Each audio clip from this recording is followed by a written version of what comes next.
Hello guys, and welcome to my review of Dawn of the Planet of the Apes.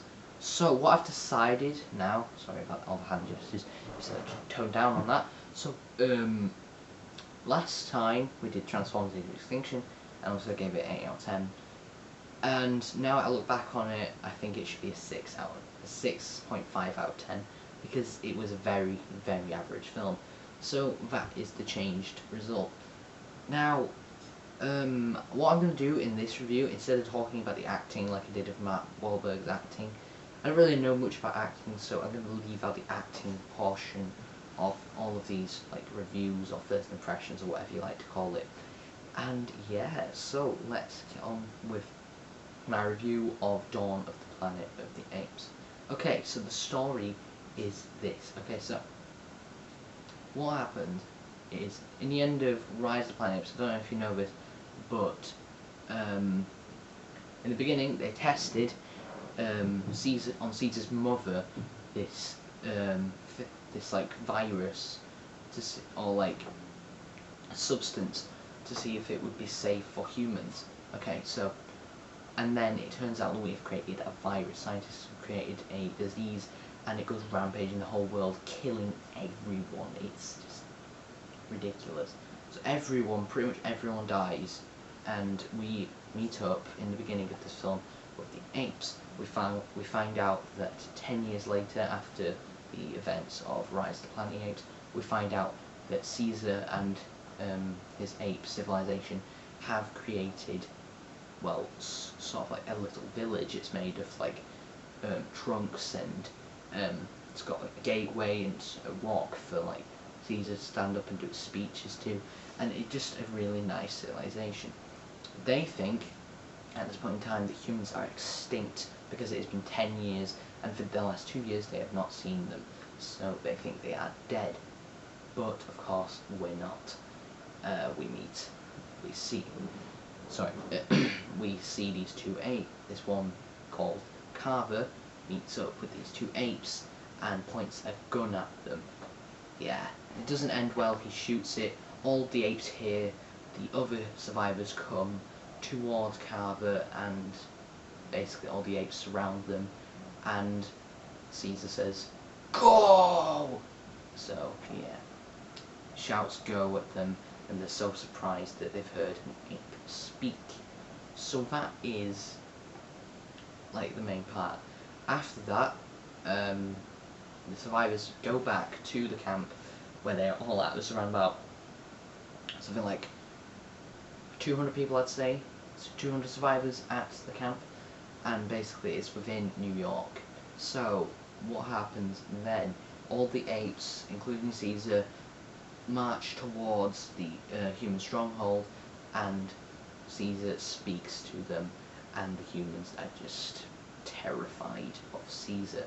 And this is just amazing. It's so good. Like the fear of people from this ape, it's fantastic. Okay, so that is what happens then. What happens then is they go back into the camp, the humans, and we find out that the reason why the survivors were up there meeting the apes is because they're trying to find power. So obviously in a apocalypse they're going to need power and energy. So what they were running out of power. They've got like at least 3 weeks of energy left, and this dam is their last hope, and that's the only option. So they had to go towards this dam, and they didn't realise that the apes were still alive, and basically stuff goes down. So the main character, Malcolm, goes with his son and this other woman, Carver, and another guy, and they go off to try and reason with the apes to see if they could get the power working, and then they would leave. So they would have power and the apes would not have to die. If that was not the option, then the apes would be killed and just destroyed by humans. And yeah, so they have 3 days to reason with the apes, get the power online, and go to the apes. Now, I'm not going to say anything about the spoilers. I've covered a lot already. So what I want to talk to you about is the action. The action in this is just fantastic. Okay, so at the first bit, you have a little bit of action. Caesar and his son facing off against the bear. They obviously win. What else was there? There was this one bit. Oh, the baby ape is so adorable. It's just so cute.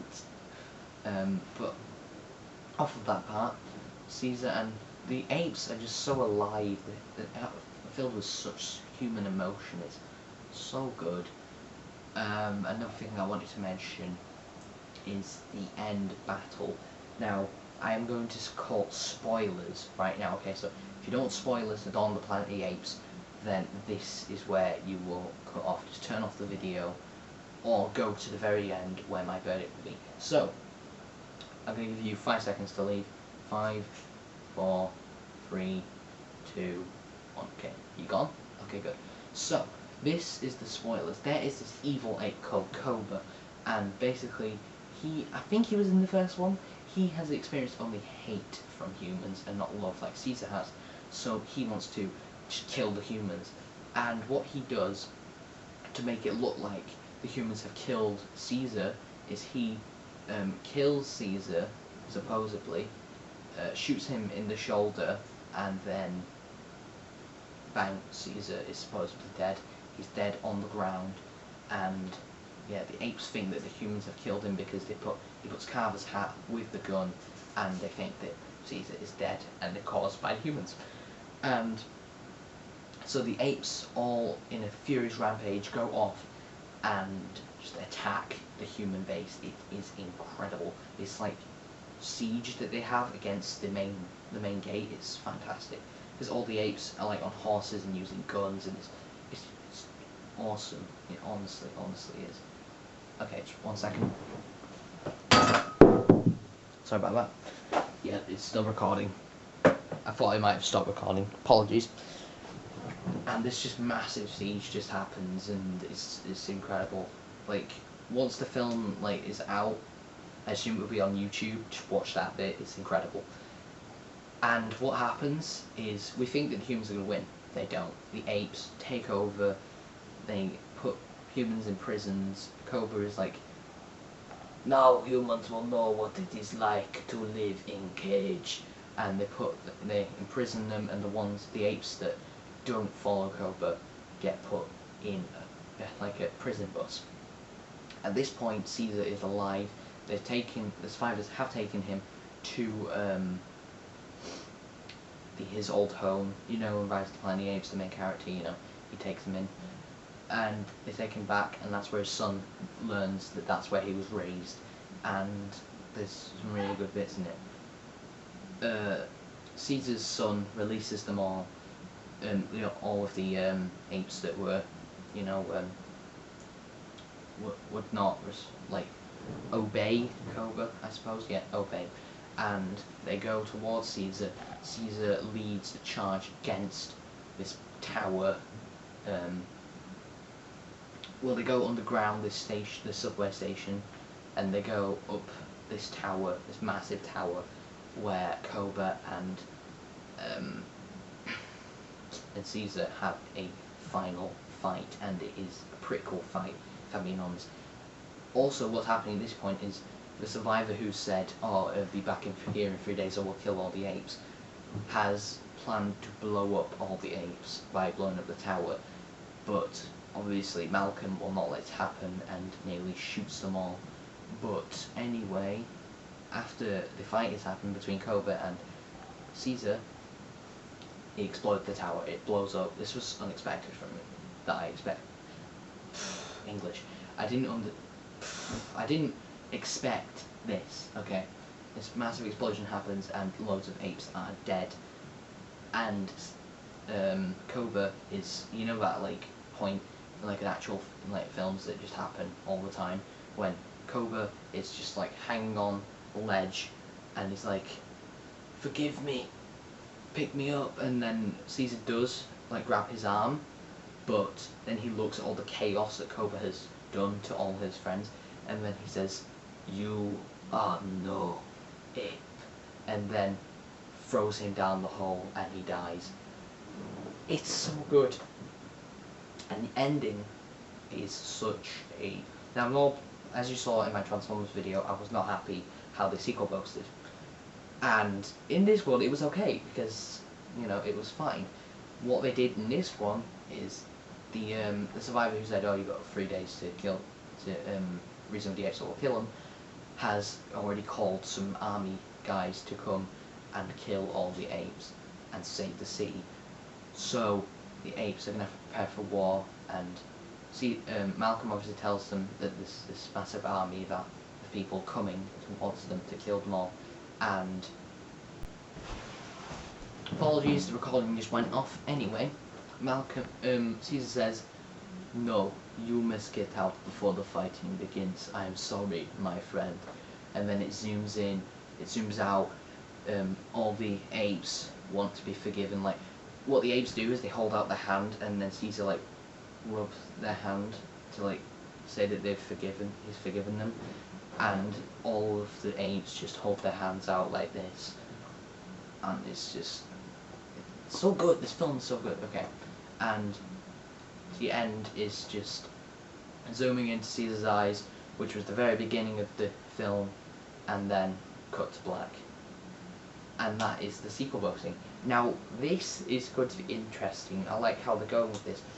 The only problem that I see with this is, like The Hobbit, they're just going to have a massive battle. I'll talk about The Hobbit, like, maybe in another video, I don't know. But, yeah, so they're sequel boasting, which is good, but the problem is we're going to get this film in 2 years. I imagine it will be called The War of the Planet of the Apes or something like that. But anyway, guys, that was my review of The Dawn of the Planet of the Apes. And I give it an 8 out of 10. This was a very good film. Obviously, I said that Transformers gets a 6.5 out of 10. And yeah, this was just a really good film. A lot of emotion, a lot of action, a lot of story, and just, yeah, this was a really good film. You should go watch it if you haven't already seen it. Also, there's going to be, hopefully there'll be another review coming up for Hercules soon. And I'm sorry that I haven't done the next Dead Space episode, guys. I'm so sorry, I just haven't been doing it. Like, I really need to do it. I'll do it, like, soon, don't worry. I just had to get that Destiny gameplay out, and, you know, it's just such a rush. But anyway, guys, my name has been Connor. I hope to see you in the next video. Goodbye.